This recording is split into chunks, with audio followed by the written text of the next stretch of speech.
Camarades militantes, camarades militants,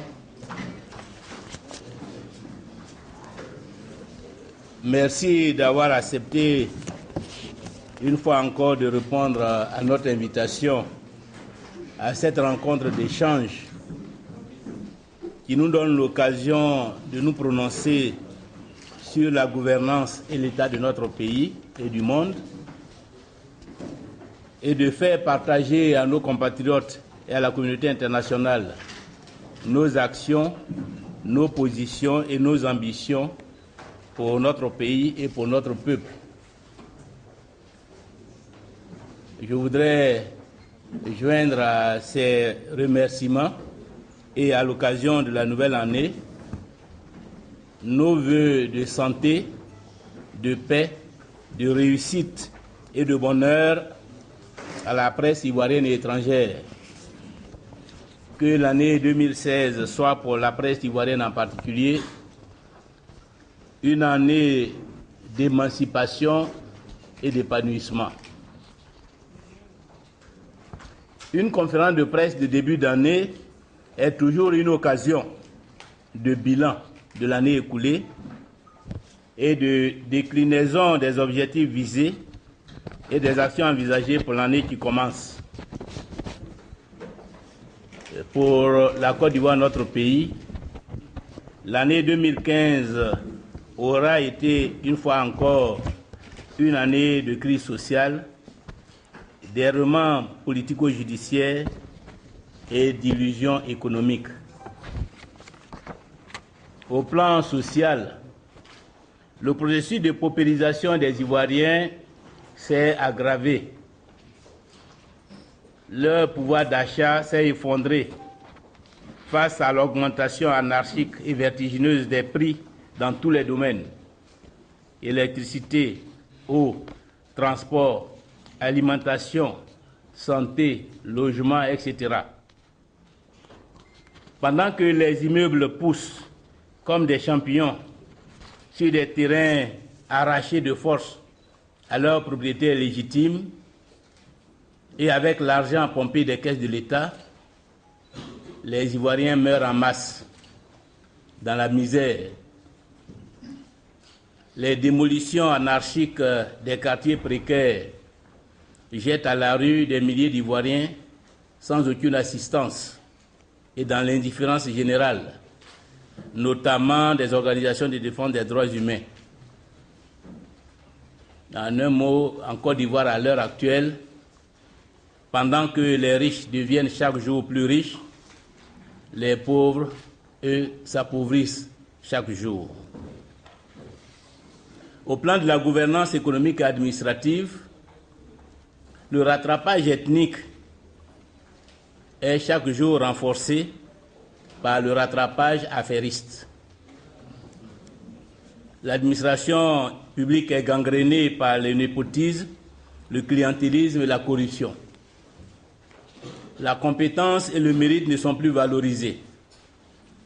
Les principes de neutralité et d'impartialité sont bafoués. Alors que des hauts cadres de l'administration publique sont sans affectation, en quasi-chômage technique, parce qu'ils auraient été proches de l'ancien régime, des milliers de personnes sont recrutées au mépris des règles de la fonction publique et promues à des responsabilités sans rapport avec leur niveau et qualification. Dans ces conditions, comment garantir la performance, réaliser les objectifs, en particulier celui de l'émergence en 2020? La situation actuelle de l'industrie pétrolière ivoirienne illustre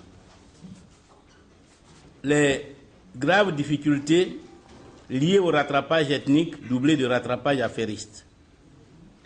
La filière est sinistrée depuis la prise en charge, sinon la prise en otage, de ces deux fleurons de l'industrie pétrolière ivoirienne, à savoir la CIR et la Petroci, par les parents du chef de l'État et les obligés du ministre du Pétrole et de l'Énergie. Au niveau de la cire, on note un déficit de record de plus de 65 milliards de francs CFA en 2014 et une dette abyssale de près de 117 milliards de francs CFA en 2015. Alors même qu'à l'heure actuelle, comme nous le savons tous, les cours du pétrole ont chuté, ont été pratiquement divisés par 3. Cela signifie que la cire achève 3 fois moins cher le pétrole sur le marché international et donc logiquement ne devrait pas rencontrer de difficultés pour faire des bénéfices. Au niveau de la Petroci, on est en train pratiquement d'exclure de la filière tous les opérateurs ivoiriens à travers l'instauration d'une quantité minimale de consommation évaluée à 100 millions de francs CFA d'équivalent gazoil. À travers cela, il est de plus en plus difficile aux jeunes entrepreneurs ivoiriens de pouvoir s'approvisionner et alimenter leur réseau de stations-service. Pendant donc qu'on ferme l'accès de l'approvisionnement de pétrole aux distributeurs locaux, on organise pratiquement la prise en otage de la Petroci par les multinationales à travers certaines filiales dans lesquelles ont investi les dirigeants de ce pays à l'heure actuelle. Tout le réseau de distribution de la Petroci bientôt va lui échapper au profit de l'étranger et pratiquement la filière sera très bientôt totalement entre les mains de l'étranger. Au plan politico-judiciaire, comme vous le savez, c'est la justice des vainqueurs qui continue. En 2015, les procès se sont intensifiés et toujours ce sont les partisans de l'ancien régime, les militants et sympathisants du Front populaire ivoirien, les proches du président Laurent Gbagbo qui sont devant les tribunaux, à travers des procès iniques sanctionnés par des peines sans aucune mesure avec les faits qui ont été portés devant les tribunaux, sans aucune mesure avec la vérité qui n'a pas pu être établie. Justice des vainqueurs en Côte d'Ivoire, justice des vainqueurs à la CPI, où le spectacle qui nous est servi chaque jour à travers les médias est véritablement pitoyable et triste pour la Côte d'Ivoire. Le pays, notre pays, n'avait pas besoin de ce procès. Nous l'avons toujours dit. Malheureusement, nous sommes exposés chaque jour et les Ivoiriens s'exhibent devant la communauté internationale en piètres comédiens, en piètres défenseurs de leur pays. C'est donc au regard de tout cela que nous allons aborder l'échéance 2016. Mais avant cela, il est bon de dire quelques mots aussi de l'élection présidentielle de 2015, qui constitue le troisième élément majeur de la vie politique, économique et sociale de notre pays en 2015. Nous avons eu l'occasion d'indiquer les raisons qui ont motivé notre participation à ces élections. Il s'agit pour nous de rester dans le jeu politique. Il s'agit pour nous de nous battre sur tous les terrains et de ne pas abandonner la vie de notre pays à ceux qui le dirigent à l'heure actuelle.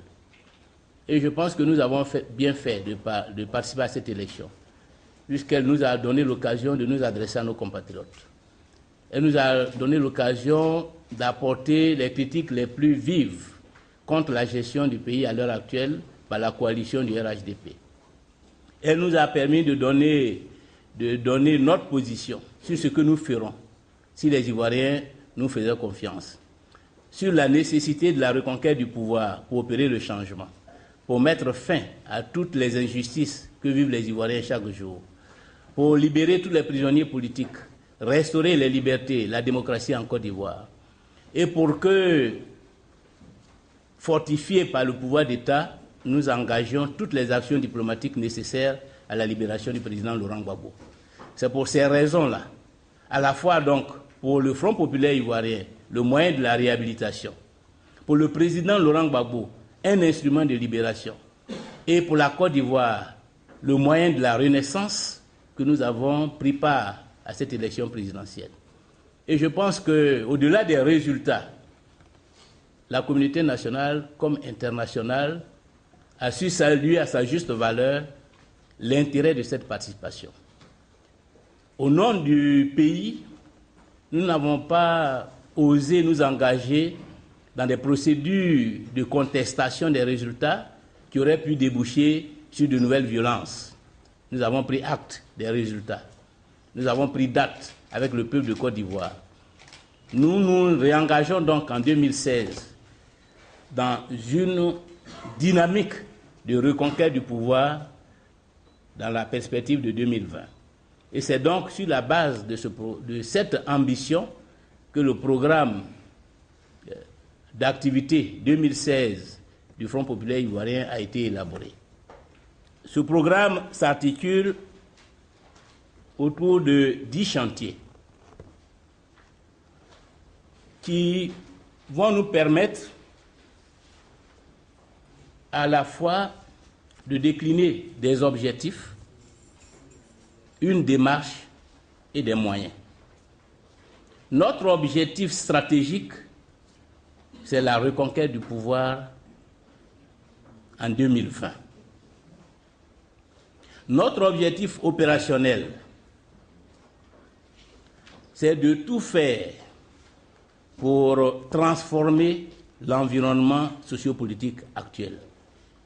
Transformer l'environnement sociopolitique actuel signifie contribuer fortement à la normalisation, à la restauration des libertés, à la restauration de la démocratie, d'une justice équitable, de la paix et de la réconciliation nationale. Cela passe pour nous d'abord par toutes les actions qu'il faut engager en vue de la libération du président Gbagbo. Parce que pour nous, la libération du président Gbagbo est un paramètre essentiel de la restauration de la paix et de la réconciliation nationale. Sans cette libération, il nous sera difficile d'envisager une réconciliation nationale franche, sincère et durable. Nous avons jusque-là mis l'accent sur le dialogue politique avec le pouvoir, pour qu'ensemble nous comprenions l'intérêt pour la Côte d'Ivoire que le président Gbagbo et Charles Blé Goudé soient libérés. Nous ne le demandons pas pour le président Gbagbo en tant qu'individu, ni pour Charles Blé Goudé en tant qu'individu, mais parce que la Côte d'Ivoire a besoin de cela. Des millions de nos compatriotes se reconnaissent à travers leur sort et vivent difficilement la situation qui leur est faite aujourd'hui et en conséquence traînent les pieds, sinon refusent de s'engager dans tout processus de normalisation qui ne les prendrait pas en compte. C'est pourquoi nous disons chaque jour au pouvoir, comme à tous nos compatriotes, en particulier à ceux qui ne sont pas forcément du Front populaire ivoirien, mais qui sont des Ivoiriens et qui veulent la réconciliation nationale, qui veulent la paix, parce qu'ils savent que leur sort est lié à la paix et à la réconciliation en Côte d'Ivoire. Que la restauration économique et en conséquence la restauration sociale passe par la paix et la réconciliation en Côte d'Ivoire, nous leur disons, mettons-nous ensemble, parlons d'une même voix, agissons ensemble afin que ces frères, ces camarades, ces compatriotes qui sont aujourd'hui dans les geôles de la communauté internationale nous retournent, nous reviennent pour qu'ensemble nous nous asseyions autour d'une même table pour discuter des conditions de la paix et de la stabilité dans notre pays. La réconciliation nationale ne peut pas se faire de façon sélective. Nous devons tous y être impliqués, y être engagés. Et aucun fils de ce pays ne devrait être laissé au bord du chemin de la réconciliation nationale. Donc c'est un anachronisme que de parler de réconciliation nationale sans intégrer la question de Laurent Gbagbo et de Blé Goudé Charles, aujourd'hui en détention à la CPI. C'est un anachronisme. Ils sont les acteurs majeurs de la crise ivoirienne, de la situation que nous avons vécue. Il faut donc que, même si nous nous sommes trompés hier, que nous changions notre fusil d'épaule. Et je crois que le chef de l'État l'a si bien compris qu'il se refuse à l'heure actuelle à transférer d'autres Ivoiriens à la Cour pénale internationale. Pour nous, c'est un aveu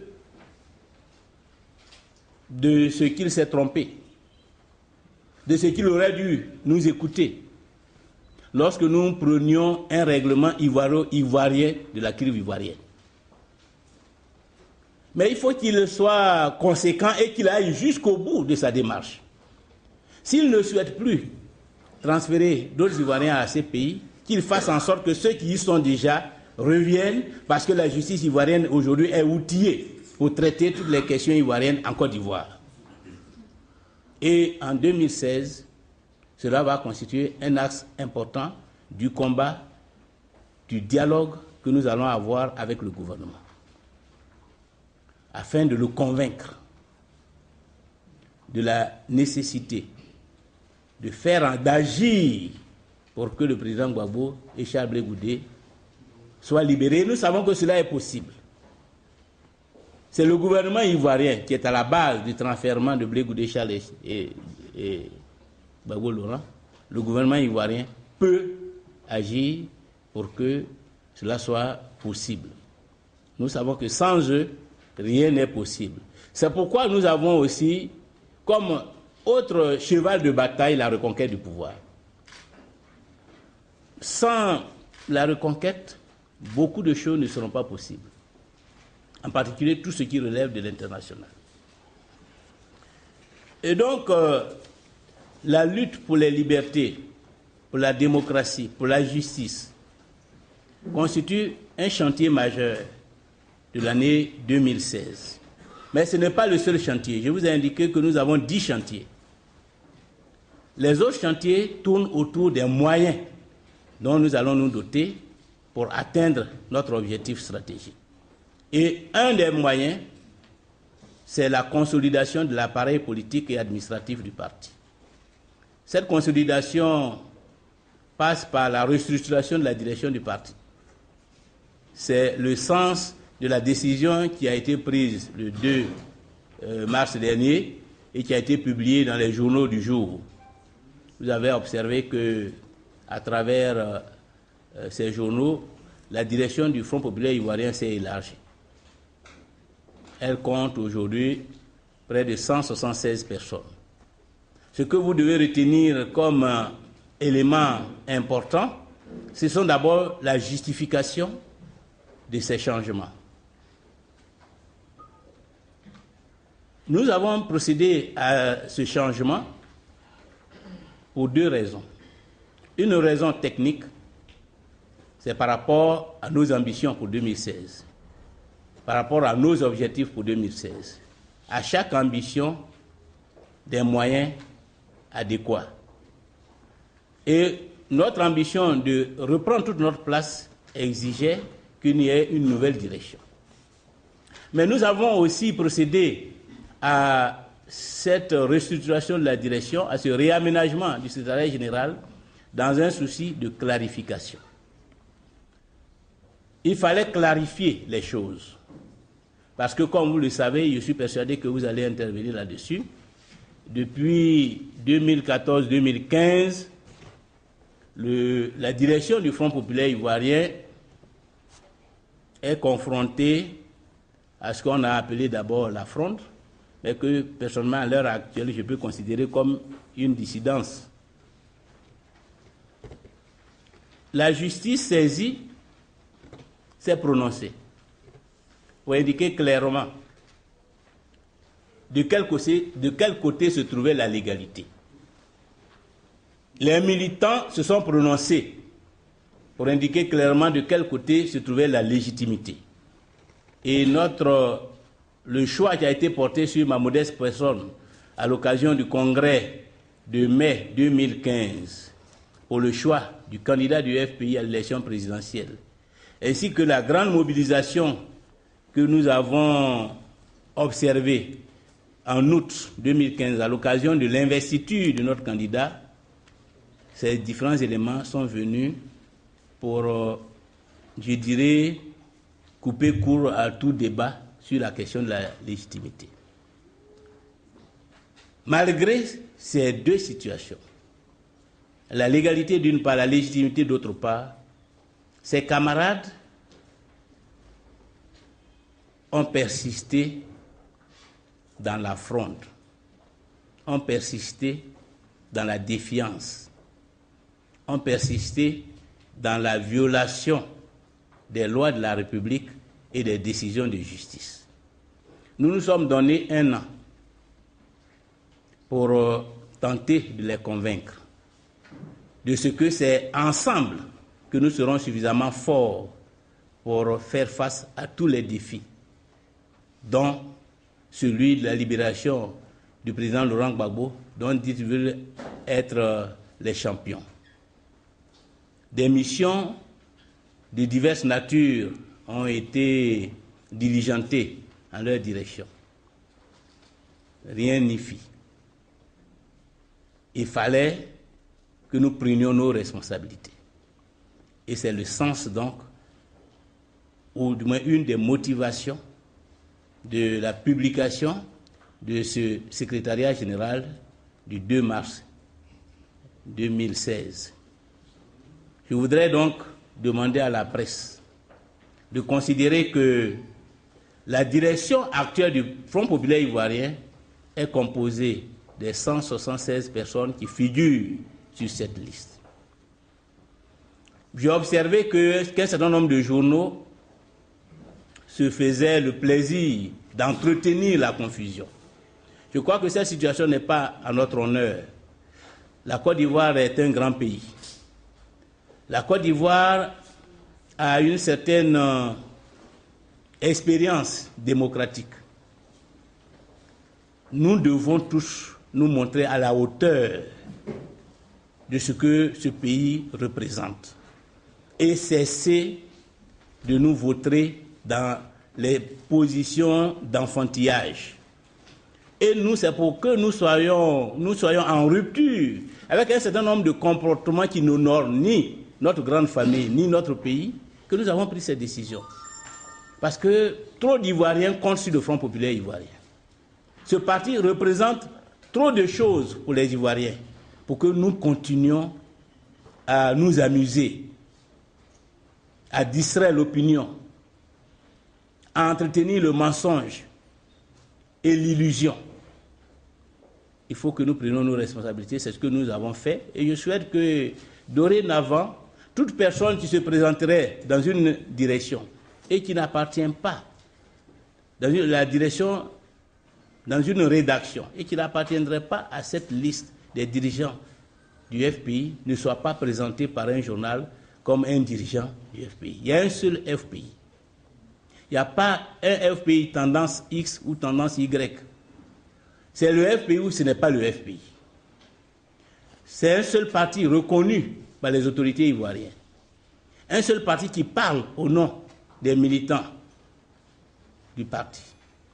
Il faut donc que les uns et les autres arrêtent d'entretenir la confusion. Ce n'est pas à l'honneur de notre démocratie.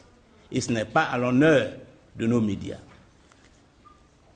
Cette direction peut être présentée comme une direction organisée autour de 3 piliers. Le premier pilier, le pilier le plus important, c'est tous les camarades qui sont chargés de l'implantation du parti, de l'encadrement des militants et des populations. Nous avons renforcé ce pilier aussi bien horizontalement que verticalement. Le deuxième pilier qui a été renforcé, c'est le pilier de la réflexion, du suivi de l'action gouvernementale. Comme je l'ai indiqué tout à l'heure aux camarades membres de la direction, un parti, c'est d'abord un projet politique. Parce que le jeu politique est un jeu concurrentiel. Et il faut que chaque acteur puisse faire preuve de compétitivité dans ce jeu. La compétitivité se mesure à la pertinence du projet politique. Donc il faut que le Front populaire ivoirien, qui est précurseur dans ce domaine, continue à conserver son avantage et son avance sur les autres partis politiques. C'est pourquoi nous avons décidé de renforcer le pilier de l'action gouvernementale en opérant une extension des activités, mais en organisant aussi une coordination verticale plus renforcée. Et puis le troisième pilier, c'est toutes les structures qui participent à l'animation et à l'administration du parti. Là aussi, nous avons renforcé nos effectifs. Nous comptons cette année renforcer la formation des militants et le renforcement des capacités des cadres. Une autre dimension que nous allons renforcer, c'est la communication et le marketing politique.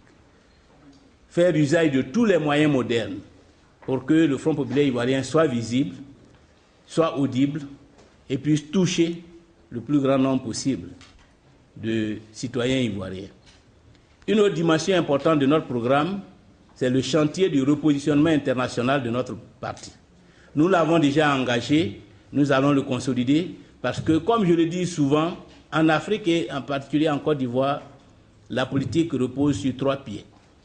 Le peuple qui donne le pouvoir politique lui-même, si vous êtes au pouvoir, c'est un pied important, mais le troisième pied qu'il ne faut pas négliger, c'est l'environnement international, c'est la communauté internationale. Nous avons fait la même expérience, c'est parce que ce pied s'est dérobé à partir de 2002-2003 jusqu'en 2010 que le Front populaire ivoirien a chuté. Pour nous relever et pour reprendre notre marche en avant vers la reconquête du pouvoir, nous devons travailler à restaurer ce pied de la communauté internationale. C'est pourquoi nous y avons investi beaucoup d'énergie et que nous continuons de poursuivre en 2016.